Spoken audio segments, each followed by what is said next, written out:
А для начала я бы хотела выразить отдельную благодарность кафешопу Монголов за предоставление локации для съемки. Данное кафе занимается пропагандой здорового образа жизни и разумного потребления ресурсов.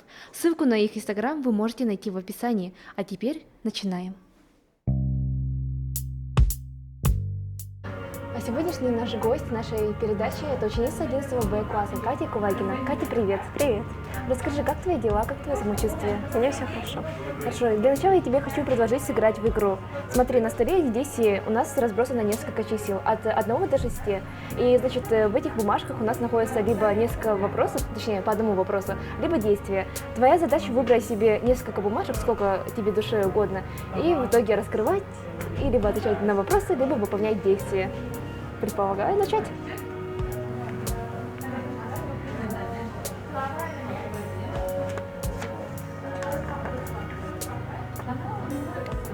Что важнее, любовь или успех в карьере? Я считаю, что нужно находить баланс во всем, во всех сферах жизни. Хорошо, давай-ка. И давай еще несколько вопросов разберем.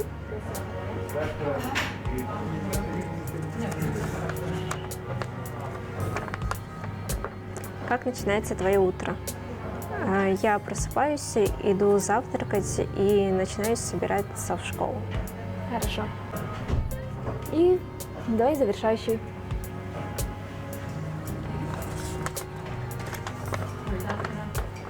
Расскажи о своем секрете. Предполагается любой секрет от маленького до большого. Даже не знаю, у меня нет таких прямо особо сильных секретов, чтобы я что-то скрывала или что-то такое. Так что даже я не знаю, что ответить. Катя, как я знаю, ты учишься в 11 Б классе и являешься отличницей.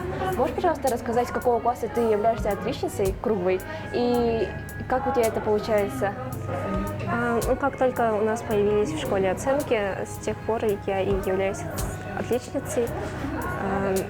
Просто учусь, внимательно слушаю учителя, делаю домашние задания, и поэтому все получается. Хорошо. А тебе не сложно? Ну, я к этому привыкла, так что нет, не сложно. Ясно. А если не возникало что-то наподобие детского, я не хочу, я не буду делать это, не буду делать все, такого не было? Возможно, когда-то и было, но чтобы продолжительное время такого не было. Хорошо. А какие у тебя есть увлечения? Чем ты занимаешься помимо учебы? Мне нравится шить, рисовать, создавать одежду, играть на синтезаторе и петь. А по поводу создания одежды, как я недавно просмотрела информацию, у тебя есть достижения в данной сфере, в данной фэшн-сфере, ведь так, да? Да. Можешь, пожалуйста, рассказать о своих недавних? Недавно я заняла 2 место в конкурсе «Поколение М». Меня выбрал дизайнер Игорь Гуляев, и это было направление Fashion МТС. Вот. Хорошо. А в дальнейшем ты предполагаешь, что ты будешь связывать свою жизнь с модой? Да. И это выходит твоя жизненная цель? Ну, можно и так сказать. Хорошо. Как я знаю, у тебя весьма плотный график, и при всем этом ты успеваешь участвовать в Олимпиаде, занимать притом призовые места. Можешь, пожалуйста, рассказать, знаете, какие-нибудь лайфхаки свои собственные, либо же что-то то, что тебе помогает хорошо выступить на Олимпиадах? Обычно, когда я прохожу на Олимпиады, не все задания получается решить, и поэтому я стараюсь написать как можно больше. Даже если я не решила это задание, тогда за это могут дать хоть какие-то баллы. И это помогает набрать большие баллы. А при написании самой Олимпиады ты там не переживаешь, у тебя нет никакого волнения на душе? Что примерно ты чувствуешь в этот момент? Я к этому привыкла, так что Олимпиада проходит спокойно. А что ты можешь посоветовать ребятам, которые только садятся за написание Олимпиады, которые раньше, например, предположим, не имели опыт в крупных Олимпиадах? Можно просматривать задания прошлых лет и с помощью этого готовиться. Хорошо. А по каким предметам ты обычно пишешь Олимпиады? Математика, английский язык, русский, литература. Иногда была физика, астрономия, информатика. А какой твой самый любимый предмет в школе? Английский. Английский? Ты любишь говорить на английском? Ну да. Do you speak English? Yes. How are you? Normal. What do you think about this place? Um, it's beautiful. Хорошо. Вот сейчас весь мир переживает большую, огромнейшую пандемию коронавируса, как ты знаешь. И каковы были твои эмоции, как только наступил карантин? Вот я, например, я помню в тот момент, я должна была идти на лекцию где-то в 4 вечера, и мне было очень лень. И вот когда я узнала о том, что не нужно идти, я очень сильно обрадовалась. Ну, конечно, после этого пошли многочисленные разочарования по той причине, что пришлось дома сидеть. А каковы были твои эмоции? Ну, сначала немножко понравилось то, что можно немного отдохнуть. Наступили каникулы раньше, но потом мне хотелось вернуться в школу, хотелось учиться очно. Но так как все свои увлечения я могу делать из дома, это не сильно меня коснулось, разве что хотелось вернуться к нормальной жизни и ходить в школу. Хорошо. А как ты думаешь, какое может быть дальнейшее развитие карантина? Сколько он может продлиться? Сколько нам сидеть дома, так скажем? Вот твой небольшой прогноз. Не знаю, но я надеюсь, что к весне все более-менее станет нормально, и у нас будет последний звонок и выпускной. А в целом ты следишь за глобальными новостями? Ну да, бывает. И помимо новостей ты сидишь в социальных сетях? Да.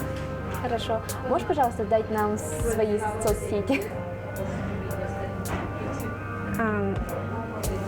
В Инстаграме Катария Пу. Ну, в основном там только сижу. Хорошо. Как любитель моды ты следишь за разными модными мероприятиями, там, например, Met-Gala или прочее?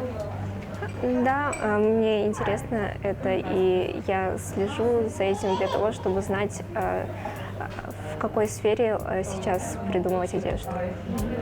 А какие у тебя любимые дизайнеры или модельеры? У меня нет каких-то определенных любимых дизайнеров. Как-то у каждого дизайнера нравятся какие-то определенные модели. Если ты решила связать свою жизнь с модой, ты уже смотрела предположительные вузы, в которые ты будешь поступать? Или как будет дальше развиваться твоя жизнь? Да, я смотрела. Сейчас готовлюсь к вступительным испытаниям творческим и к ЕГЭ. Хорошо. А какие предметы ты сдаешь? Русский, профильную математику и литературу. Хорошо. И при этом ты находишься в физмате, да? Да. Я предполагаю, ты изначально шла в физмат с какой-то целью? Мне просто нравилась математика, и как-то хотелось именно в этот класс. И дальше мне в нем понравилось, поэтому я тут осталась. Хорошо. Среди наших зрителей есть много ребят, которые только сейчас выбирают свое профильное направление. Что ты им можешь посоветовать? Нужно посмотреть не только на свои предпочтения, но и оценить свои знания и оценки, которые стоят в табеле. Потому что если вы пойдете туда, где слишком сложные для вас предметы, будет еще сложнее.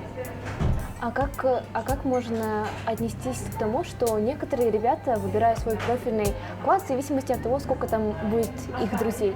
Например, я училась до этого в другой школе, а именно в гимназии многопрофильной. И свой профиль, а именно гуманитарный, я выбрала только потому, что там были все мои друзья, были все мои подруги. Хотя при этом я имела, как сказать, большее увлечение математикой и более естественными науками. Но я ушла в гуманитарный, о чем позже пожалела. Что ты можешь посоветовать в этот момент? Ну, у каждого свои приоритеты. Если для кого-то важнее, чтобы рядом были друзья, то пусть слушают себя и идут туда, где их друзья. Хорошо. А напоследок, что ты можешь посоветовать нашим молодым и не только зрителям? Я бы посоветовала слушать себя и идти к своей цели, и трудиться для этого, а не только сидеть без дела и мечтать.